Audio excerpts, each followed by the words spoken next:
La Shoah. L'enfer, c'est là où il n'y a pas de pourquoi. Primo Levi. Auschwitz est devenu, dans toutes les mémoires occidentales, le symbole de la Seconde Guerre mondiale et le symbole de l'horreur du nazisme. Pourtant, au même moment où Auschwitz a pris cette place très importante dans la mémoire, dans le devoir de mémoire, il y a un refoulement assez inquiétant et très dangereux des racines européennes du national-socialisme et de la généalogie de ce massacre. Comment en est-on arrivé là? Dès 1939, pourtant, les déclarations du chancelier allemand Adolf Hitler devant le Reichstag sont assez claires. Il dit « Je vais me montrer prophète, si la finance juive en Europe et ailleurs parvient une fois de plus à plonger les peuples dans une guerre mondiale, alors la conséquence n'en sera pas la bolchevisation du monde, et donc une victoire des juifs, mais au contraire la destruction de la race juive en Europe. » La destruction de la race juive en Europe est annoncée dès le 30 janvier 1939 par Adolf Hitler.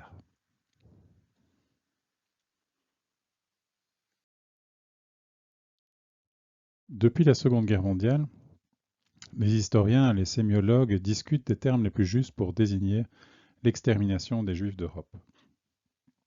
Officiellement, dans le programme d'histoire, on utilise le terme Shoah. D'autres termes peuvent également désigner l'extermination des Juifs. Il y a d'abord la solution finale, traduction de l'allemand Endlösung, qui est le terme inventé par les nazis pour expliquer que, n'ayant pas pu déporter les Juifs hors d'Europe, ils ont été en dernière solution, en dernier recours. Ils les ont donc éliminés sur place. Utiliser un terme utilisé par les nazis ne saurait pas être employé dans le cadre d'une étude historique sérieuse. Il y a bien sûr le mot génocide. Depuis 1945, l'Organisation des Nations Unies a officialisé ce terme pour qualifier le meurtre planifié d'un groupe d'êtres humains sans autre motif que leur appartenance à ce groupe justement. Ce terme s'applique bien sûr à l'extermination des Juifs d'Europe, mais s'il peine à représenter vraiment le côté spécifique et l'ampleur sans équivalent de ce crime qui a été commis. Et il pose d'autres problèmes, nous y reviendrons. Il y a le terme urban qui a été utilisé en Israël, qui veut dire ruine. C'est un mot théologique qui est employé pour la destruction du premier et du second temple de Jérusalem. Mais ce terme est aujourd'hui abandonné parce qu'il voudrait dire qu'après une phase de destruction, il y a une phase de reconstruction. En effet, tout le nationalisme sioniste qui a voulu la création d'Israël base cette idée sur le fait qu'Israël, c'est la reconstruction c'est Jérusalem, la reconstruction du temple de Jérusalem qui est l'objectif du nationalisme juif. Et donc c'est un terme évidemment qui pose des problèmes, surtout dans le contexte géopolitique actuel. Il y a le terme Holocauste qui a été utilisé, qui est très utilisé dans le monde anglo-saxon. Si on regarde les documentaires américains, c'est très fréquent. Ça vient de la série télé américaine Holocaust en 1978. C'est un terme qui veut dire sacrifice religieux, religion judaïque. Certains chrétiens assimilent d'ailleurs aussi la mort du Christ à un holocauste pour sauver l'humanité, pour la rédemption. Et donc, si on utilise ce terme, ça voudrait dire que l'extermination des Juifs aurait eu un but supérieur. Les Juifs, en général, détestent ce terme d'holocauste parce qu'il est, évidemment, il voudrait dire que ce crime pourrait avoir des conséquences positives, comme dans le sacrifice du Christ qui offre la libération, la rédemption de l'humanité. Et puis il y a le terme Shoah, qui est le terme repris dans la plupart des livres d'histoire aujourd'hui, terme repris également dans le programme du cours d'histoire.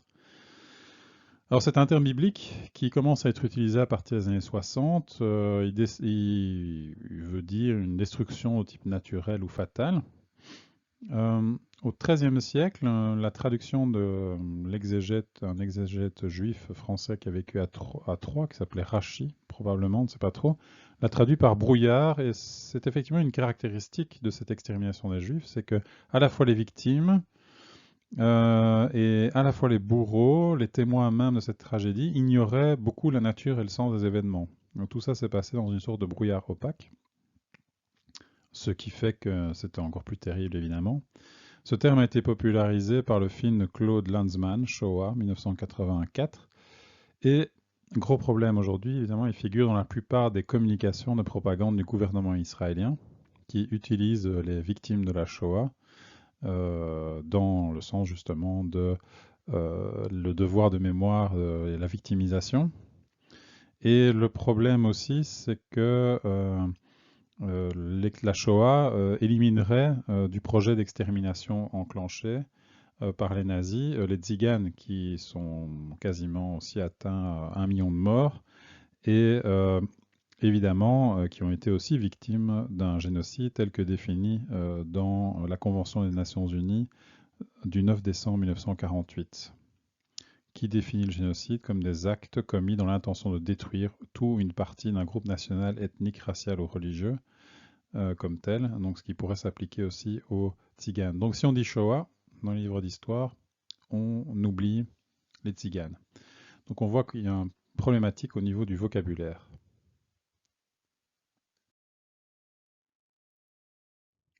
Alors, on devrait utiliser donc le mot génocide. L'historien Bernard Brunto nous met en garde contre une double dérive. Soit l'utilisation ultra restrictive, l'extermination des Juifs serait le seul véritable génocide. Donc il y a des massacres rationnels, comme les crimes staliniens par exemple, parce que c'était un idéal qui était honorable. Et puis il y a les crimes nazis qui seraient d'une irrationalité totale et qui seraient le seul vrai génocide. Soit on qualifie tout de génocide ou de crime contre l'humanité, tous les massacres d'une certaine ampleur, y compris dans les opérations de guerre. Mais là, évidemment, on enlève de la pertinence au concept. C'est comme à notre époque, on dénonce rapidement tout comme étant du fascisme, un génocide pour n'importe quel massacre. Et effectivement, le problème, c'est le fait que ça pourrait banaliser, bien sûr, et passer l'éponge sur les massacres de guerre. Tant qu'il ne s'agit pas d'un génocide, c'est pas très grave. Il vaut donc mieux utiliser pour l'extermination des Juifs en Europe durant la Seconde Guerre mondiale le terme judéocide. Puisque qu'est-ce que ce judéocide a eu de particulier? C'est que c'est le seul génocide de l'histoire qui était purement racial, annoncé et réalisé avec tous les moyens d'un État. Donc l'Allemagne nazie, c'est pas seulement une éruption de violence brute, comme il y a eu à travers l'histoire. Les Juifs ont déjà été victimes à travers l'histoire de notamment ce qu'on appelait des pogroms, donc des massacres ou des attaques très violentes qui venaient de la colère de la population, phénomène du bouc émissaire. Mais ce que le judéocide a de particulier, c'est qu'il y a aussi toute cette tuerie qui était une tuerie finalement sans haine, tout à fait froide, planifiée grâce à un système de production industrielle, grâce à toute une série d'engrenages, d'exécutants, le tout dans une grande indifférence de la plupart des populations européennes, le grand silence de la grande majorité des populations européennes, à commencer par la population allemande, mais effectivement, dans l'ensemble de l'Europe, il n'y a pas eu beaucoup de gestes pour essayer de sauver les Juifs de ce judéocide. Voire dans le monde, la grande passivité. Il n'y a eu aucune attaque aérienne américaine contre les camps de concentration. Un seul acte de résistance à travers toute l'Europe qui a attaqué un convoi de trains. Heureusement, il y a eu des résistants, il y a des gens qui ont sauvé également les Juifs, qui ont essayé de les cacher, etc. Donc, mais dans l'immense majorité, il y a eu une sorte de, non pas toujours de complicité, même s'il y avait un antisémitisme très présent en Europe, mais une très très grande passivité. Et donc, c'est ce qui fait le côté singulier du génocide juif. Il faut dire que les masses européennes avaient été contaminées par le nationalisme, et il y avait eu un rôle décisif là-dedans aussi de l'impérialisme et du colonialisme, puisque la domination coloniale du monde avait créé un nationalisme agressif, conquérant, inégalitaire, antidémocratique. Et finalement, les chambres à gaz et les fours crématoires sont l'aboutissement de tout ce processus aussi de déshumanisation et d'industrialisation. On a intégré dans ces usines de la mort une rationalité instrumentale, aussi bien productive qu'administrative, typique de notre monde occidental moderne. L'usine, la bureaucratie, la prison ont été créées par notre modernité, et finalement un camp de concentration concentre toutes les expériences de ces différentes choses. Il y a eu donc un mélange entre l'esprit de croisade de l'ancien antijudaïsme religieux. Le christianisme, depuis son origine, est anti-judaïque, contre la religion juive. Judas, le traître, le peuple qui a tué Dieu, le peuple déicide, comme on disait à la messe à l'époque. Ça s'est combiné avec l'antisémitisme scientifique, racial, véritablement nazi. Et donc ce mélange, dans un contexte évidemment de grande violence, de la Deuxième Guerre mondiale, a fait un mélange entre les massacres classiques, les pogroms, et l'extermination industrielle, froide, une sorte de massacre administratif. Et à travers toute l'histoire de l'Europe, on passe de la guillotine en passant par l'abattoir, par l'usine fordiste, par l'administration, le racisme dans les colonies, les massacres dans les colonies, ou l'eugénisme, plus l'expérience de la Première Guerre mondiale, a façonné un univers, une sorte de paysage mental, un esprit européen, dans lequel a pu se mettre en avant cette solution finale. C'est donc une sorte de synthèse de tous les modes de domination et d'extermination qui avaient déjà été expérimentés jusqu'alors et que les Allemands, que les nazis ont portés encore plus loin. Il faudrait donc, chez les Occidentaux, qui ont quand même déclenché 2 conflits mondiaux et un génocide sans égal, le judéocide, qui ont colonisé la planète et mené des guerres atomiques et chimiques, peut-être arrêter de donner des leçons de démocratie, de liberté, de devoir de mémoire, et rappeler quelques vérités sur finalement la généalogie de ce massacre.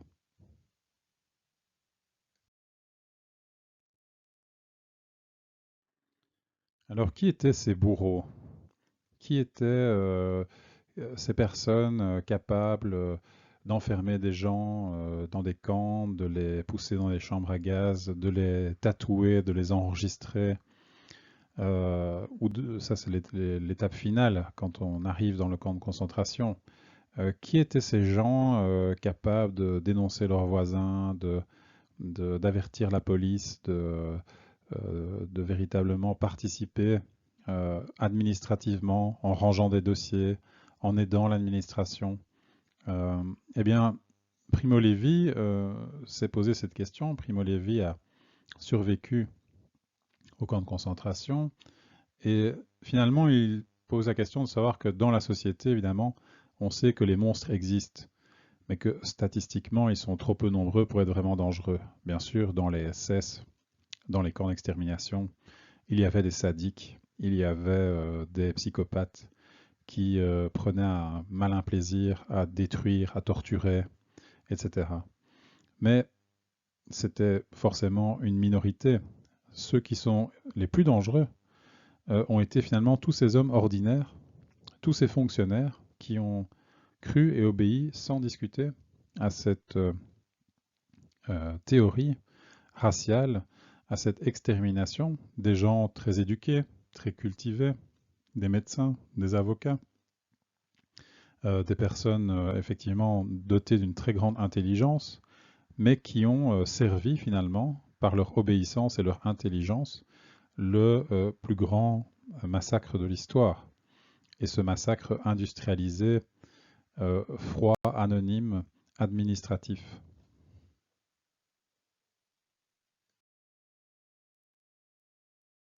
Alors on a tenté de juger ce crime. On a réuni à Nuremberg lors du procès de Nuremberg, qui va se tenir du 20 novembre 1945 au 1er octobre 1946. On a réuni toute une série de hauts dignitaires du régime nazi, responsables bien sûr de ces crimes inédits dans l'histoire. Il fallait donc un procès inédit. C'est un tribunal militaire international instauré par les accords de Londres du 8 août 1945 et composé de 4 juges, 4 procureurs et 4 assesseurs, un soviétique chaque fois, un français, un américain et un britannique. Il y a 4 chefs d'accusation contre les dirigeants nazis qui ont été capturés par les Alliés, accusation de complot, de crimes contre la paix, de crimes de guerre et, nouveauté, de crimes contre l'humanité, justement en parlant du judéocide. À l'époque, on utilisait le terme génocide, qui d'ailleurs venait d'être créé à l'occasion justement de ce qui s'était passé. Le problème que pose ce procès de Nuremberg, il ne fait aucun doute que ces dirigeants nazis sont coupable et responsable de tous les crimes qui sont cités. Mais le problème, évidemment, la défense de ces personnages ignobles, est celle de dire que finalement il s'agit de la justice des vainqueurs. Être jugé pour crime contre la paix ou crime de guerre par les soviétiques et toutes les atrocités qu'a commis le régime soviétique, ou par les Américains qui viennent de larguer une bombe atomique à Hiroshima sur des innocents, il y a évidemment une justice finalement inéquitable. Et donc forcément, c'est parce qu'ils ont gagné la guerre qu'eux ne seront pas jugés, ces criminels de guerre alliés. Le crime contre l'humanité, lui, évidemment, est tout à fait justifié et permet effectivement de mettre en place l'embryon d'une justice internationale, d'un droit international. Et ces crimes contre l'humanité, ça va pousser à une réflexion sur ce procès plus tardive de Hannah Arendt, qui effectivement va réfléchir sur l'idée de l'obéissance. Finalement, pendant des siècles, les hommes ont été punis pour avoir désobéi. Généralement, on se retrouvait à un tribunal parce qu'on avait désobéi à la loi, et donc on était puni. À Nuremberg, pour la première fois, des hommes ont été punis pour avoir obéi, puisqu'en réalité, que ce soit les militaires, que ce soit les ministres, etc., ils ont suivi les lois qui avaient été mises en place dans l'Allemagne nazie. Et donc, c'est évidemment un événement considérable de se poser la question, qui est non pas pourquoi on met toujours dans l'histoire en général ceux qui se révoltent et ceux qui se désobéissent du mauvais côté, et ceux qui obéissent à la loi du bon côté, mais en réalité, pendant la Seconde Guerre mondiale, et plus particulièrement face à ces crimes contre l'humanité, ceux qui avaient raison, ceux qui étaient justes, c'est ceux qui ont désobéi à la loi. La loi nous dit ce qu'il faut faire, mais elle ne nous dit pas toujours ce qui est juste. Et donc il est parfois plus juste de se révolter. Ceux qui ont résisté, ceux qui ont refusé les lois allemandes, ceux qui ont aidé les juifs alors qu'ils risquaient leur propre vie, qu'ils risquaient d'être punis pour avoir violé la loi, ceux qui cachaient des juifs et qui les ont sauvés, ont tous désobéi. Ils ont tous résisté, ils se sont tous révoltés contre la situation. Et donc, la vraie question est évidemment, non pas de savoir pourquoi les gens se révoltent, mais pourquoi ils ne se révoltent pas. Pourquoi l'immense majorité de la population européenne ne s'est pas révoltée contre ces crimes contre l'humanité. Alors, juger une dizaine de hauts responsables, ça reste en effet du domaine du symbolique. Car est-ce que le procès de Nuremberg a permis la fin du racisme, la fin des idées d'extrême droite, nationalistes, etc. Malheureusement, la suite de l'histoire nous montre que la condamnation est restée plus que symbolique.